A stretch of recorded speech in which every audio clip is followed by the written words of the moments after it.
problems of having to talk after Erwin. I have to talk after all four of them. How am I going to get through this evening? I don't actually know. But we'll take it in our stride and we see where it goes from there. Like many of you, I first met Morris Ostroff virtually. Not in person, but through the Jerusalem Post, most often, I'll give you your credit, through the other English newspapers, through the American Thinker, through the New York Times, The Guardian, you name it. There was an article by somebody called Morris Ostroff. The subjects were too numerous to mention this evening. South Africa-Israel relations, Palestine, purple line, pink line, you name it. He was an engineer, so I was in aviation. So at times he took off time to write about engineering, and then he would call, this was before I met him, he would write about aviation, you name it, he wrote. I eventually came to the conclusion, which I think was perfectly logical, there was actually no person by the name of Morris Ostroff. Nobody could write so many articles, so often, on so many subjects and get it right all the time. So I was convinced that it was the Ministry of Foreign Affairs, the Ministry of Public Diplomacy, the Prime Minister's office, would all simply taken a name because nobody gives credence to any government ministry. So they used the name Morris Ostroff and disappeared around the world. One day I was in Bay Protea. I have a wife. With the wife comes a mother-in-law. A mother-in-law normally stays in Bay Protea. It's obvious, isn't it? And I get introduced to a gentleman and say, oh, this is Morris Ostroff. You Morris Ostroff? I got a surprise for you. Your name has been usurped by the government of Israel to serve their propaganda purposes all over the world. So he looked at me and said, well, you know, I do write the little article occasionally. I said, so you do? He said, yeah. But I said, how could you do it? A little bit sarcastically. I suppose all these people around here, they're your typists, they're your research assistants, they're your graphic art. He says, no, I've got my little room upstairs. I do it all from there. That was Morris Ostroff. I'm taking our time now for a word from our sponsor. A word from our sponsor in the Jewish environment, of course. I won't do the Parshat HaShavua, I won't do the Rosh Chodesh. We'll just stick to, what will we stick to? Breshit Rabbah. Now listen to what the rabbis wrote. More than 2,000 years ago. And then, I'll say it in English and then I'll translate it into English. The sword can kill in Damascus. The tongue can kill in Rome. They said it. I've got here the actual quotation, but I'm limited in time. Now I'll translate that into Morris Ostroff's English. The Israeli Air Force can bomb as much as at once, and can bomb the hell out of, who said something about Hezbollah and Syria and Baghdad. But it took a Morris Ostroff to fight the battle in Rome, and in London, and in Paris, and in Washington, and possibly even in Canada. That was Morris Ostroff. Another point was made about Morris by Erwin, that human rights go together with Jewish rights. I'm sorry I'm taking up an extra few minutes, but there is something on human rights that should be mentioned about Morris Ostroff. He was in the Second World War, it was being mentioned, don't have to go over that.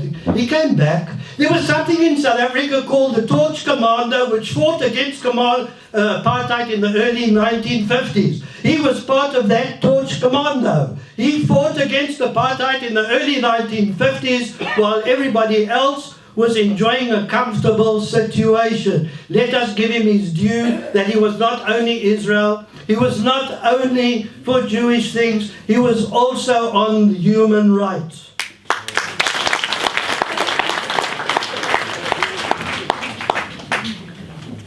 For this reason, we are remembering him for what he has done for Israel. I said earlier on that I thought it was a foreign ministry using his name. I now have become aware that from about the last 20, 30 years ago, for the last 20 or 30 years, he was in fact the foreign minister for Israel. He was the minister for public diplomacy. He was the one fighting the battles around the world, while the others fought their battles in Parliament with intemperate language, which luckily I couldn't always understand. I'll speak to my Cheder teacher about that.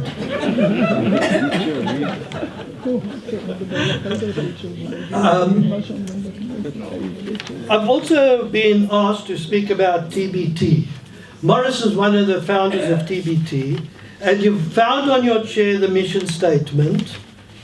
I have the original mission statement which Morris sent. I didn't know the other one was going to put out. I'd like to read out not what you got on your chair, but what else he wrote, because this is Morris Ostrov. It's 4 lines. You'll allow me, won't you, Tzvi? Encountering bias and misinformation, the Truth Be Told Forum takes special care to maintain credibility by checking the veracity of all data presented as fact and by adhering to rational civil discourse and intellectual honesty. Efforts are made to acknowledge and suppress known biases, to follow the facts wherever they lead. A more honest description of Morris has never been written anywhere, and this is by Morris himself. Honest, wherever it goes, veracity, that's Morris. When we set up TBT, Truth Be Told, it was then a rapid response, and somebody said, yeah, it should be South Africans in South Africa. We were South Africans, we were in South Africa, mainly in Cape Town. We had articles published in Cape Town, in local newspapers. But I think the big thing that we really did was in 1913 or so, in the Apartheid Week, which had always, throughout the world, nobody had ever opposed the ongoing problems with BDS during Apartheid Week. We, together with the IDC, is Jonathan Davis here? Yeah, you can pass on a comment. Were able to send 5 Ethiopians to counter the BDS attack. This was limited. We were very modest people. It was limited to Cape Town and to my alma mater, Stellenbosch. Anybody else here from Stellenbosch? No. I'm the only rugby player? My God. These Ethiopians... And Wits. You sent to Wits as well. No, that was not the first year I went to Wits. No, please. Mighty weet wat van het praat. The Ethiopians were able to send the Palestinian professors packing. It was a win by a knockout. Because of time, I can't go any further other TBT activities. And now let me come to the tribute that we are paying to honest reporting, and in particular to Simon Plonska. Honest reporting is, in a sense, the symbiotic relationship with Morris. Morris said, we must give the story honestly. Simon, honest reporting, said, you, on the other side, you must give your story honestly, or we're going to come after you. Honest reporting monitors the media, exposes bias, fights BDS. It's obtained hundreds of apologies, retractions, revisions. Some of its victories are the British Medical Journal over the years, the libel of the Gaza Dam, the CNN Jim Clancy affair, in the New York Times, the sudden disappearance of the temple, just disappeared in the New York Times. Remember that a couple of months ago? These guys were onto it. They got their apologies. They made sure that the other side got their story right. Whereas camera memory, they were days, weeks after the affair. These guys were real time. Same day, sometimes within hours, they were onto the other side, making them get the story right. Don't want to leave you out, Erwin. They even went after the CBC when it was necessary. We don't want to leave Canada in the cold. On at least 5 occasions, he got the Simon here, his honest reporting. They got the ombudsman in Canada to say no to the Canadian Broadcasting Corporation.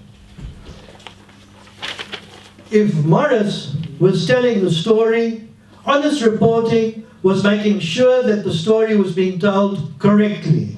And I think for our first annual award, which is somewhere over here,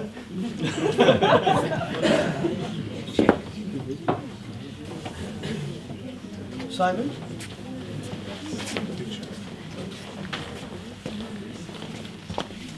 No, It's back to front. I think it's back. Yeah, but you must. Here we are. There we go. Yeah, where were you from in the mother country? The Morris Ostrov Memorial Annual Award for sustained effort to ensure accurate media presentation, January 2016. Simon? Very good work on the Yeah, you've got a few minutes. You can finish off mine. I've been told to stop.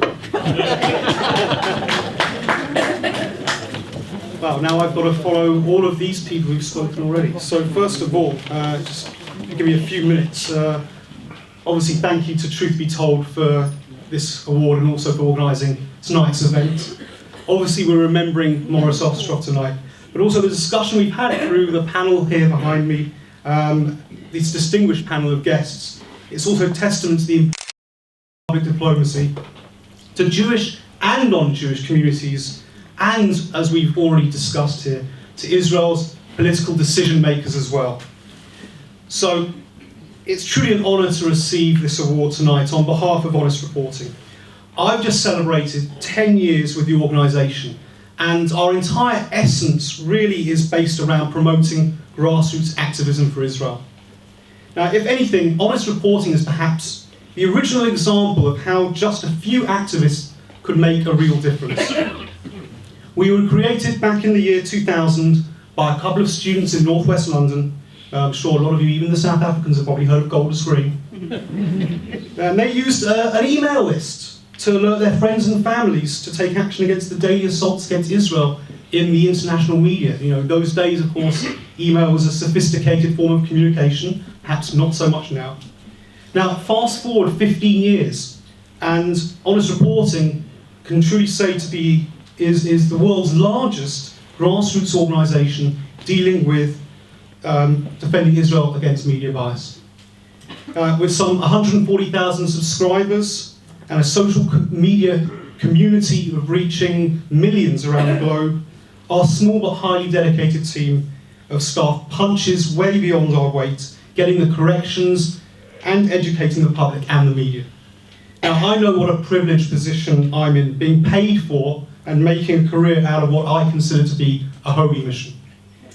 That's why I admire so many of the people here tonight, because you, the people and the organisations that you represent, you do tireless work, sometimes without much reward at all. When I arrived in Israel over 14 years ago now, I also became involved through grassroots initiatives, such as the British Israel Group and Kochav, which is represented here tonight, at a time when Israel's image was being dragged through the mud by hostile international media. And it was around this time that I first met Morris. Someone with his remarkable background and achievements would have every right not to pay much attention to a relative youngster like myself at that time. But Morris was not like that. I saw Morris treat everyone with respect equally, and he epitomised the term mensch. When I write an article for Honest Reporting, it's not unusual to quote prominent personalities, be they academics, politicians or experts in their fields, even some of the distinguished panel here. But there was never any need to give Morris a fancy title to justify the inclusion of one of his quotes. You could guarantee that anything attributed to Morris was 100% accurate and credible. But not only that, everything that Morris wrote was just so sensibly argued in a way that was impossible to dismiss. Honest Reporting's operational philosophy is that one person alone may not make a difference, but together thousands can. But Morris really was an exception to this rule, because he was able to make a difference all by himself. It was probably his incredible ability to engage in such a measured and intelligent way that did more to overturn the Goldstone report than the hours of work that the Israeli government and a multitude of advocacy organisations spent on debunking war crimes charges against Israeli soldiers. I don't think enough people out there can appreciate just what an effect Morris had when he went straight to the source and engaged Judge Richard Goldstone. It was Morris's clarity of thought and expert skills of reasoning that eventually contributed to Goldstone's decision to disown the report that bore his name. I remember back in 2007 when Christian Amanpour's God's Warriors appeared on CNN. I also remember the sheer joy and relief when I found that Morris had got there first and had written a brilliant takedown that I then published on the Honest Reporting site. Morris had saved me 2 hours of watching CNN. Now, that this award is in Morris's name makes it all the more meaningful. As Honest Reporting expands and I bring in new staff and activists, I'll be able to point to this award, which I think is going to look very nice on my wall in my office, and I'll be able to tell them about how to make a difference, not only to individuals and so many of us gathered here tonight, but also to an entire country's standing in the world. Morris, you will be missed, but I know that through this award, now and in the future, your remarkable legacy will live on through the work that Honest Reporting and all of the organisations represented here will continue to do on behalf of Israel. Thank you very much.